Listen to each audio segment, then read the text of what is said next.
सभी साथियों को मंगल सुप्रभात। जिस समय आप ये हमारा वीडियो सुनेंगे वो सैटरडे की सुबह होगी, उसको मानकर आज बड़ी प्रसन्नता की बात है कि बाद में जुड़े हुए अभ्यर्थी जो टेस्ट में जुड़ रहे हैं उसमें कुछ चमत्कारी ढंग से बहुत ही बेहतर लिखने वाले स्टूडेंट हैं। बहनों ने भी इसमें बहुत अच्छा योगदान दिया है और दे रही हैं। हमको पता चल रहा है इस माध्यम से परमात्मा ने एक माध्यम क्रिएट किया कि जो नौ पीढ़ी है, चाहे वो कैरियर में हो, चाहे किसानी में हो, चाहे बिजनेस में हो, किसी फील्ड में हो, इससे मतलब नहीं है, लेकिन एक चीज़ आश्चर्य में डाल देता है कि जिस गंभीरता और मर्यादा की स्वाभाविक स्थिति को आज के 25 साल पहले अनुशासन को जो चीज़ें होती थीं, एक पहचान दी गई थी कि इस प्रकार का व्यक्ति, इस प्रकार से जुड़ा हुआ व्यक्ति ही मर्यादित है, एक बाह्य रेखा थी। अब ऐसा नहीं है। हैरान कर देने वाले आंकड़े हैं। उसका बाह्य चरित्र बिल्कुल हल्का फुल्का है। बनावटीपन में नौ पीढ़ी विश्वास नहीं कर रही है। वो जो है सो है। जैसे कल के वीडियो में थोड़ा सा लंबा वीडियो हो गया था क्योंकि उसमें बातें समझानी पड़ी थी एडल्ट्री को लेकर के, अबॉर्शन का जो मैंने वीडियो डाला था। आप लोगों ने उसे लाइक भी किया, कुछ बच्चों ने बहुत अच्छा कमेंट किया, सबको मेरा साधुवाद है। लेकिन उसी के संदर्भ को आज की वर्तमान पीढ़ी से मिलाते हैं। मैं देख रहा था आज दिन में, ऐसे रैंडमली चैनल देख रहा था, तो उसमें विधि के क्षेत्र के अच्छे वक्ता हैं, नाम लेना उचित नहीं है लेकिन उनकी मजबूरियां समझ में आती हैं। यूट्यूब चलाना भी एक पेशा है और हम इस पेशे में यकीन करते नहीं। हमारा मतलब है उस सार्थकता को, उस सत्य को ज़्यादा बल देना या उसको ज़्यादा आत्मसात करना और करवाने की कोशिश करना जिसकी वजह से जीवन का कल्याण हो। सिर्फ पेशेवर स्थिति आदमी को बिल्कुल मृत प्राय बना देती है। मुझे आश्चर्य होता है विधि के क्षेत्र में पढ़ लिख कर भी धर्म के नाम पर किसी एक धर्म को महिमा मंडित करना, दूसरे के धर्म को नीचा दिखाना, हमेशा एक सत्ताधीश पार्टी के प्रति अपने अनुराग को जाहिर करते हुए एक समानांतर वर्ग खड़ा कर देना और उनकी चिंता में मरे जाना कि कहीं मेरे मुख से कुछ ऐसा निकल जाए तो मेरा ये जो फॉलोअर्स हैं, सब्सक्राइबर्स हैं, वो गुस्से में ना आ जाएं। इसको जो संपत्ति मानने लगेगा, कोई हो, वो कभी भी अपने आत्मबल की खिलावट को नहीं पाएगा। वो एक ऐसे गिरफ्त में आ जाएगा कि उसकी सारी मनोदशाएं अंत में विच्छिन्न होकर के सामने वाली भीड़ पर उसके आकर्षण में सिमट कर रह जाएंगे। उसका अपना मूल व्यक्तित्व एक दिन मर जाएगा, कितना भी लोकप्रिय क्यों ना हो, करोड़ों उसके फॉलोअर हों, लेकिन अंत में वो सत्य के प्रति जो उसका दोयम व्यवहार है कि जानता है वो सत्य लेकिन कहता नहीं। क्यों? क्योंकि भीड़ रुष्ट हो जाएगी। मैं आपसे पूछता हूँ, दुर्योधन जब भगवान कृष्ण से जाता है और उनकी सेना मांगता है तो भगवान कृष्ण अपनी वो चतुरंगड़ी सेना बगैर हिचक के क्यों दे देते हैं और अर्जुन पर इसका प्रभाव क्यों नहीं पड़ता? अर्जुन के ही अगेंस्ट एकलव्य की कथा आप जानते हैं। आप कहीं पूरे विश्व इतिहास में जो कुछ भी हमको अपने यहाँ का फॉरेन का पढ़ने को मिलता है, कहीं भी आपने देखा है कि भीड़ सत्य को इंगित करती हो? भीड़ कभी भी, चाहे कुंभ का मेला हो, चाहे 14 कोसी परिक्रमा हो, इसमें कैसे लोग हैं? जिसको आप तीर्थ कहते हैं, जिसका भगवा पताका आप या भगवा के पीछे जो भीड़ चल रही है उत्तर प्रदेश में, वो भीड़ सत्य है। अन्ना मूवमेंट, गांधी जी के पीछे चलने वाला जन आंदोलन, भीड़ सत्य है। वह व्यक्ति, गांधी महत्वपूर्ण है, वो भीड़ नहीं। महत्वपूर्ण नेताजी हैं, वो सेना नहीं। महत्वपूर्ण कृष्ण है, चतुरंगड़ी सेना नहीं। कौरवों के विरुद्ध पांडव महत्वपूर्ण हैं, पांची हैं। यहीं नहीं रुकूंगा, अभी थोड़ा और आगे बढ़िए। और इन पांडवों के विरुद्ध वो एकलव्य महत्वपूर्ण है, पांडव नहीं। सत्य की दिशा में, चाहे आपकी पढ़ाई हो, चाहे आपका जीवन चरित्र हो, दिन भर की दिनचर्या हो, पेशा हो, कोई मजबूरी हो, उसमें अगर सत्य की तरफ आपका मुन्मुख भाव है तो परमात्मा आपके साथ रहेगा। परमात्मा आपकी परीक्षा लेता है, पैसा बहुत भारी मात्रा में पैदा करवा के, आपको भ्रमित करके। वो याद है ना, अमृत मंथन में जो निकला था, समुद्र मंथन में, विष्णु रूप में काहे नहीं उसको मारा? क्यों नहीं देवताओं को अमृत पिलाने में सफल रहे? क्यों लिया लक्ष्मी का रूप, मोहिनी रूप? तो वैसे जो ये माया है, धन माया, इसके चक्कर में अच्छे अच्छे विद्वानों को मैंने भ्रमित होते हुए देखा है। सोचिए, एफबी हो, ट्विटर हो, टेलीग्राम हो, इंस्टाग्राम हो, सोशल मीडिया का कोई चैनल हो, अच्छे अच्छे पढ़े क्लास, जनरल क्लास के लोग, मैं विशेष क्लास या कास्ट की बात नहीं करता, मैं स्पष्ट पा रहा हूं कि वो एक सूत्रीय हिंदुत्व के चक्कर में और हिंदुत्व को ही अपने ढंग से परिभाषित करने के चक्कर में सामने वाले को कब वो नीचा दिखा रहे हैं, इनका उनको जरा सा इल्म नहीं है। बल्कि उल्टे उनको भविष्य के वो सपने दिखाई दे रहे हैं कि एक दिन मुझे टिकट मिलेगा। ऐसे नहीं होता। रटू रटाए तोता जैसे, या आज के डिजिटल जमाना में कहीं से भी विद्वता आप लेके आए, आप उस शाश्वत सच को नहीं मिटा सकते जो अमिट है। सर्वे भवन्तु सुखिनः, सर्वे सन्तु निरामया, सर्वे भद्राणि पश्यन्तु में देश का विभाजन है क्या? अगर राष्ट्रीयता का मतलब यही है कि भारतीय संस्कृति, भारतीय परिवार ही सर्वोत्तम है शुरू से और हमेशा रहेगी, तो आप उस सच को कहाँ घोंट कर पी लेंगे कि आपके यहाँ की लगभग 90% नौ पीढ़ी पगलाई पड़ी है वेस्टर्न कल्चर की ओर। मैं तो साफ कहता हूँ, जो भी व्यक्ति जिस भी उम्र में इसका विरोध कर रहा है, किसी भी अर्थ में उसको अच्छा नहीं लग रहा, वो रुग्ण है, वो ठहरा हुआ पानी है। वो उसको दिखाई नहीं पड़ रहा कि ये गतिमान कितना है आकाश, समय। आप ऐसे तमाम मिथकीय लोगों को पाएंगे, बहनों को, भाइयों को, बच्चों को, जो ये तर्क देते मिलेंगे कि वेस्टर्न हमारे यहाँ का अपना रहा है, हम उनके चक्कर में पड़े हैं।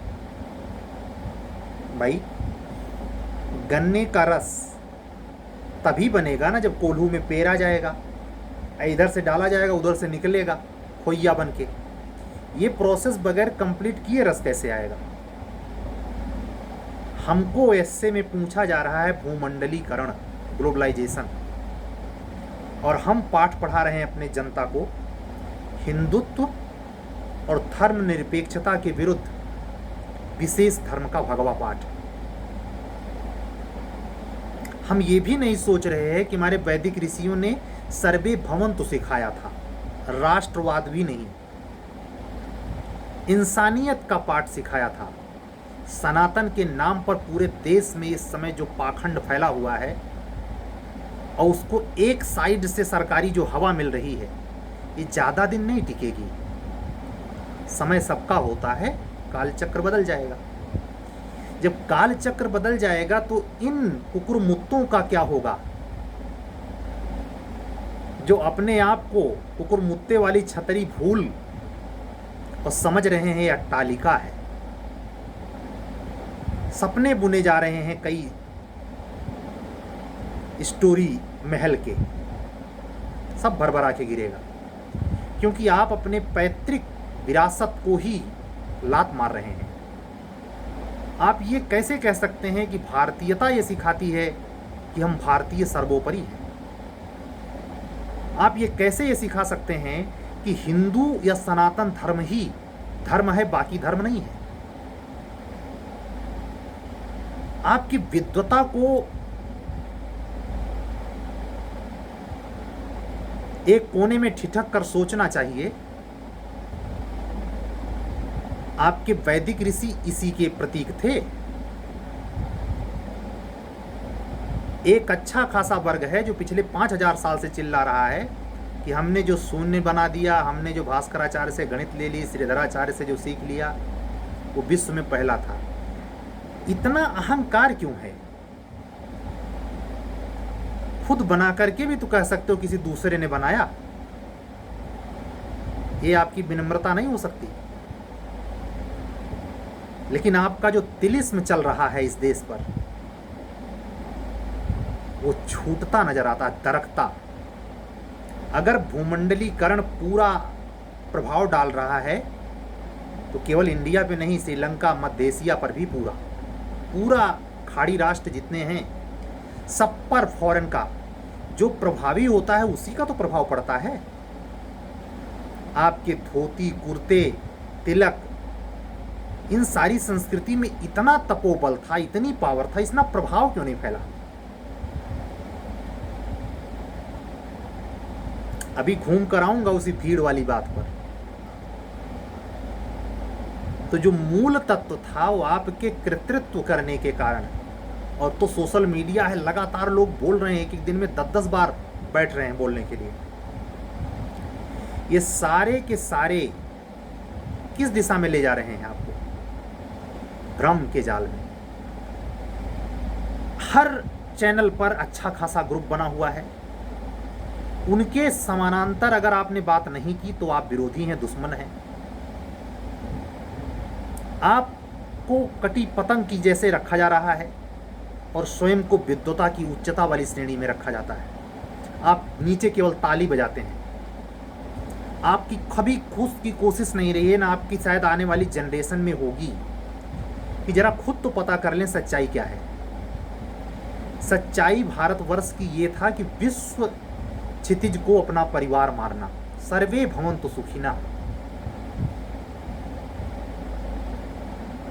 इसका गला रेत दिया जा रहा है, रोज रेता जाता है। 2 वर्ग है, मैं क्या नाम बोलूं, इतना कहते ही आप समझ जाएं। और सारी व्यवस्था क्या है? सरकार की सिपासालारी। सत्य जाए तेल लेने, हमारी जिंदगी का अपना सवाल है, हमारा पेट कैसे पलेगा? ऐसे लोग कानून को अपने ढंग से डिफाइन करते हैं।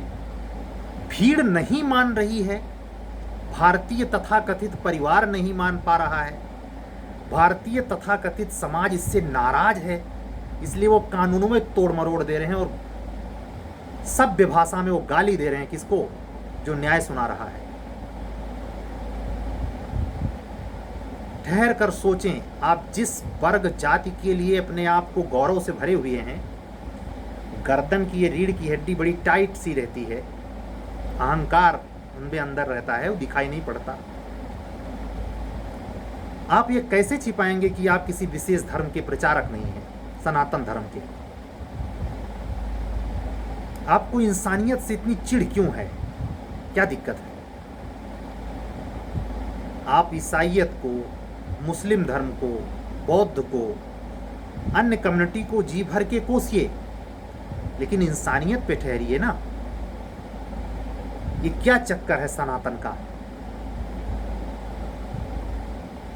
वैदिक ऋषियों ने पूरे भारत पर, पूरे भूमंडल पर भगवा फैलाने का सोचा था।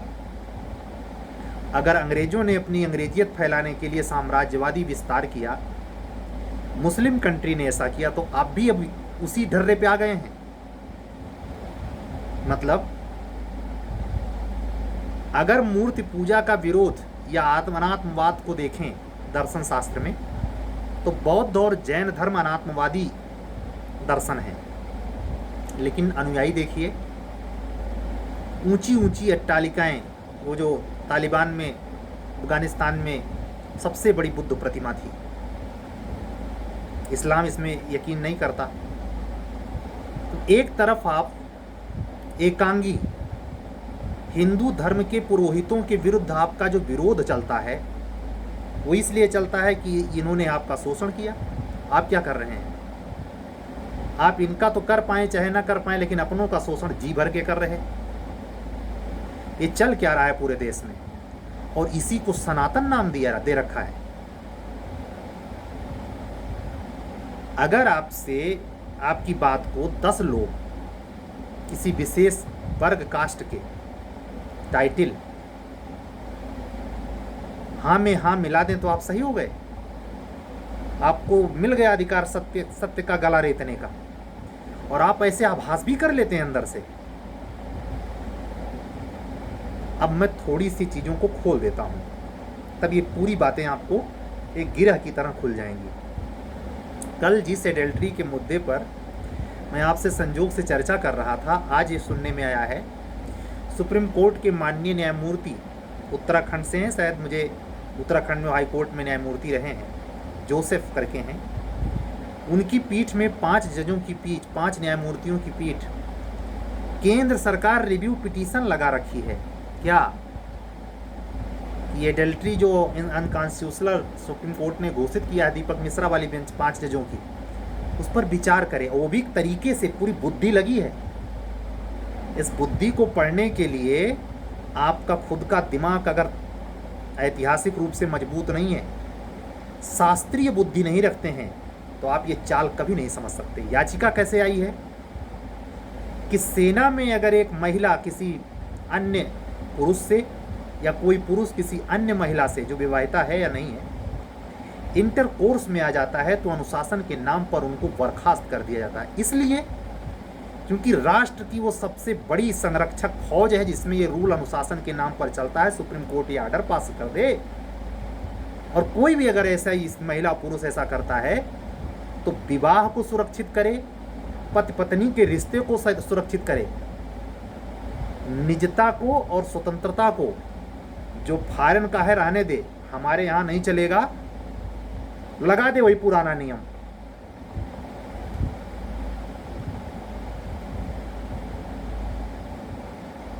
हमने कल क्या कहा था?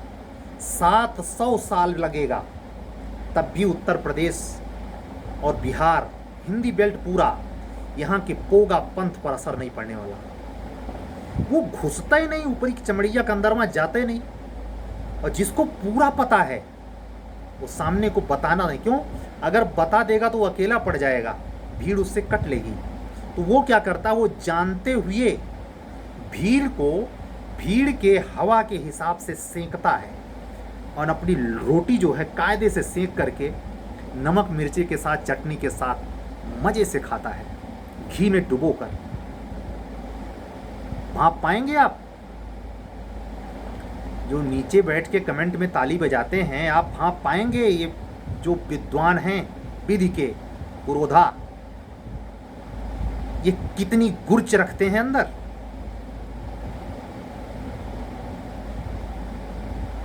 भारतीय सरकार की मजबूरी,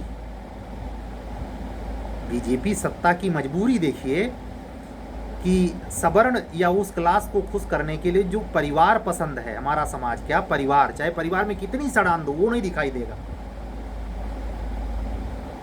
शादी विवाह के मैटर पे जो बरदखा आते हैं वो आपको कहते मिल जाएंगे, क्योंकि 55 के ऊपर होते हैं। सारी जो बीमारी है वो अफेयर वाले में है, ज्वाइंट फैमिली में कोई बीमारी नहीं। जबकि कचहरी जाके देखिए, सड़ रहा है परिवार। और सच्चाई क्या है? न्यू जनरेशन हुंकार मार के इसको तोड़ने के मूड में है, और बीच के मजगोदरा जो दिमागदार विद्वान विधि शास्त्री पढ़े हैं और तथाकथित सामाजिक पोगापंथी जो टोले मोहल्ले का वोट दिलवाते हैं, उनको खतरा है कि परिवार नष्ट हो गया तो भारतीयता नष्ट हो जाएगी। बताइए, एकल 2 या हद 4-5 संयुक्त परिवार का ही सच सच है? वो कौन सा परिवार था जो ऋषियों ने कहा था वसुधैव कुटुंबकम? वहां छाती फटती है। 2 भाई का परिवार है तो पड़ोसी का कत्ल हो जाए, हमसे मतलब ना। सड़क पर किसी का बच्चा मर जाए, मेरा नहीं मरा, क्या हुआ, फर्क पड़ता? इसी परिवार का बचाव करने सुप्रीम कोर्ट में लड़ने पहुंच गए और सुप्रीम कोर्ट को पागल ठहरा दिया कि बड़े बड़े केस ला लिखता है।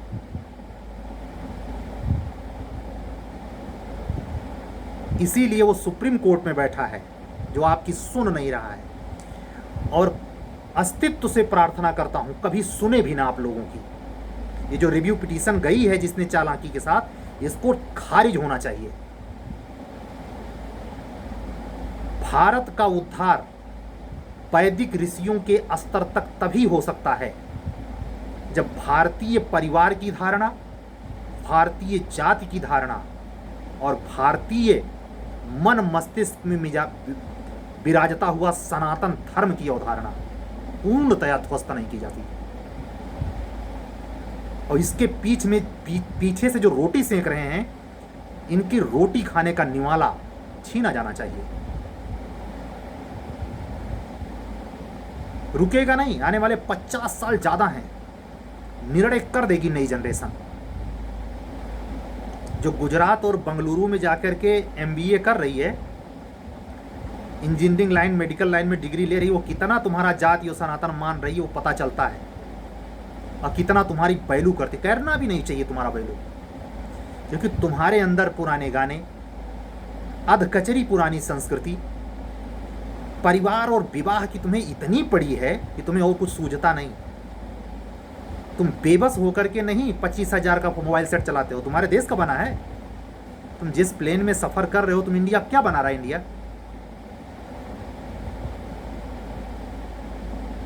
जिस डिजिटल मीडिया पे आप बोल रहे हो, शर्म नहीं आती आपको? जिसके सहारे तुम वर्ल्ड में फैल रहे हो और उसी वर्ल्ड कल्चर, वर्ल्ड कॉन्सेप्ट, भूमंडलीकरण का तुम विरोध कर रहे हो भारतीय परिवार और भारतीय श्रेष्ठता को हासिल करके, बता करके। केवल एक पाठ हो सकता है जो हमारे सारे महापुरुषों ने बताए, चाहे नेताजी हों, चाहे भगवान बुद्ध हों, चाहे महावीर हों, चाहे भगवान राम हों, कृष्ण हों, मीरा हों, सब ने इंसानियत सिखाई है, सनातन धर्म नहीं। इस सनातन धर्म के नाम पर और अन्य धर्मों के ठेकेदारों की जो हरकतें हैं, ठीक वैसी हरकतें हमारे सनातन धर्म के ठेकेदारों की हो गई। इंसानियत मरी जाती है, आपको बरगलाया जाता है कि आपकी बुद्धि भ्रमित कर दी जाए।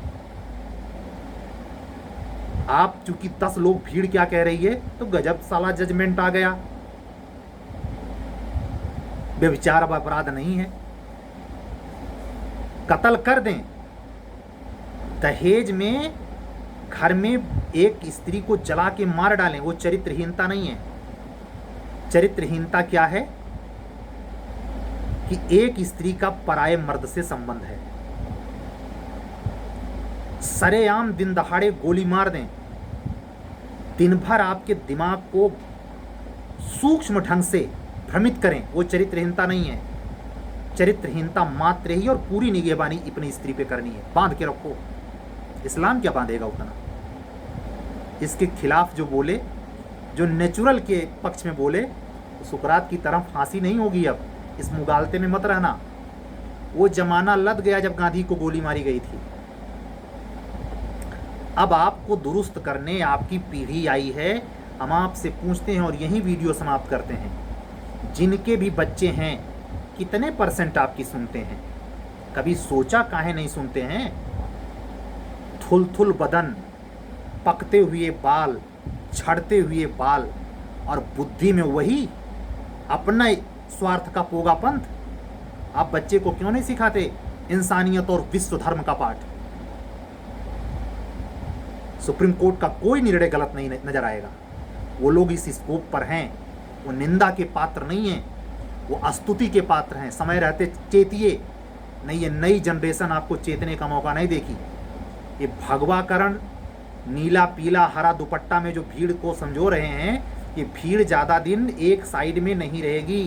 ये वो भीड़ नहीं है 90-95 वाली जैसा आप समझ रखे हैं। फॉलोअर के चक्कर में ना पड़े, अपने भीतर के चक्कर में पड़े तो ज़्यादा बेहतर है। आज की बातें पूरी फिलॉसफिकली हैं, लेकिन आप इसको ठंडे माइंड से जब समझेंगे तो हमने बात 2 पे की है। हमारे वैदिक ऋषियों का धर्म था वसुधैव कुटुंबकम, और हमारे वैदिक ऋषियों ने हमको सिखाया था सिर्फ इंसानियत। हिंदू मुस्लिम का चोला तो ये ठेकेदार लोगों का काम है, और आज भी वो ठेकेदारों का रूप बदल गया है। दाढ़ी गायब है, साफा गायब है, भगवा गायब है, तिलक गायब है, चुरकी गायब है, तथा कथित विधि शास्त्री हैं। ऐसा पीछे से सूरा लगा रहे हैं कि रोटी कैसे सेंकी जा सकती है। इन रोटी सेकने वालों से सावधान हो जाइए। अगर 10 करोड़ में 10 लोग भी सावधान हो जाएं तो 10 में वो ताकत है। जैसे भगवान कृष्ण ने अकेले एक साइड होकर पूरी सेना दे दिया था। जाए सेना, कोई फर्क नहीं पड़ता। सत्य के लिए भीड़ नहीं चाहिए, सत्यमेव जयते।